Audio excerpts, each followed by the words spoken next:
Bonjour. Tout à l'heure, en tombant sur un reportage sur Facebook d'une rubrique ou un journal en ligne qui s'appelle Le Messager Télévision, j'ai suivi un reportage d'une dame qui rendait compte de ce que le ministre des Finances a relevé le 16 janvier 2026, qui avait 1033 agents publics fictifs au ministère de l'Enseignement supérieur. Le même reportage rappelait qu'il y a eu un comptage physique des agents publics instruit par le chef de l'État qui a décelé 10 000 agents publics fictifs et a fait économiser de 30 millions de francs aux caisses de l'État. Le même reportage rappelle aussi que 4 600 agents ont été radiés de la fonction publique du fait qu'ils soient absents de leur poste de travail, donc ils étaient des fonctionnaires fictifs. Ce qui est remarquable dans ce reportage, c'est qu'elle fait remarquer que ces agents publics absents continuent de percevoir leur salaire. Ce reportage me blesse personnellement. Ce reportage me blesse personnellement parce que je ne veux pas croire que le ministre des Finances et le ministre de la fonction publique aient décidé délibérément de faire entrave à l'activité du chef de l'État du Cameroun. Pourquoi je mets le chef de l'État en tête? C'est parce qu'en 1994, je l'ai déjà dit plusieurs fois, dans un ouvrage que j'ai publié en 2012, dans un second ouvrage que je publie en 2013, et dans un dernier que je publie en 2023 aux éditions Edilivre à Paris, je dénonce le fait que les opérations de comptage des personnels de l'État, les opérations d'assainissement du fichier solde des personnels de l'État, les opérations de comptage physique des personnels de l'État sont des trompe-l'œil. C'est des opérations fabriquées pour spolier les tests de l'État. Parce que ne fût-ce qu'avoir leur répétition et des résultats presque toujours les mêmes à chaque fois qu'on fait les assainissements, montre que c'est une opération organisée pour spolier les tests de l'État. Alors, je ne veux pas formellement accuser le ministre des Finances et le ministre de la fonction publique d'organiser, d'utiliser cette technique pour se faire de l'argent. Parce qu'en réalité, l'organisation du statut général de la fonction publique est incompatible avec la notion de personnel fictif.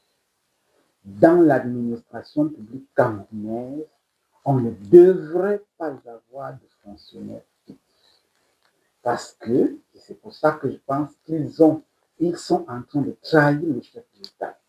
Parce qu'en 1994, dans un décret portant statut général de la fonction publique, le chef de l'État a choisi de passer d'une administration publique de carrière à une administration publique de poste de travail. Et en article 2, il est clairement mentionné que l'administration publique camerounaise constitue le poste de travail et que la classification de l'administration publique se fait par poste de travail.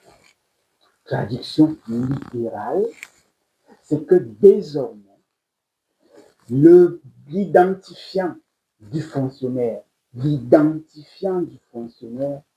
qu'est le matricule, n'appartient plus au fonctionnaire, mais appartient au poste de travail.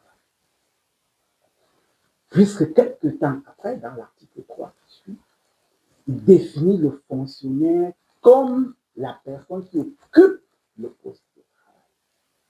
Donc, dans le contexte juridique actuel, le matricule n'appartient pas à l'agent public, mais au poste de travail. Et il suffit d'avoir fait quelques notions de la théorie de l'enfant pour se rendre compte que si le matricule appartient au poste de travail, on ne peut pas bénéficier de l'argent sur le poste de travail. Par conséquent, La notion de poste de travail, d'argent fictif, d'argent public fictif est impossible, puisque le matricule engendre l'argent et le matricule appartenant au poste de travail, quand on n'est pas au poste de travail, on n'a pas de matricule, on n'est pas fonctionnaire. Je l'ai dit et je le redis. J'ai souvent le malheur de penser qu'il faut être sorcier pour faire comprendre cela au ministre de la fonction publique, au ministre des Finances, que c'est des opérations nulles, c'est des opérations qui n'ont pas de sens, c'est des opérations juridiquement non fondées. Elles sont non fondées parce qu'elles s'appuient sur une fiction juridique. Dans le contexte juridique actuel, le Cameroun ne peut pas avoir de fonctionnaires fictifs. Et le président de la République, qui n'est pas capable de dire le contraire de ce qu'il a dit, ne peut pas ordonner une opération qui va à l'encontre du texte qu'il a signé. Ce texte a été renforcé par un autre texte, le décret du Premier ministre en 2001, qui définit en son article 5 la notion du poste de travail, les attributions du poste de travail, le contenu du poste de travail et le fonctionnement du poste de travail. Donc moi, je pense qu'il est important aujourd'hui que les journalistes entrent en ligne de compte pour faire les bonnes enquêtes, qu'ils ne fassent pas des reportages qui sont en train de trahir et de salir l'image du Cameroun. Le Cameroun, il est structuré pour qu'il n'y ait pas d'argent qui fait la merde.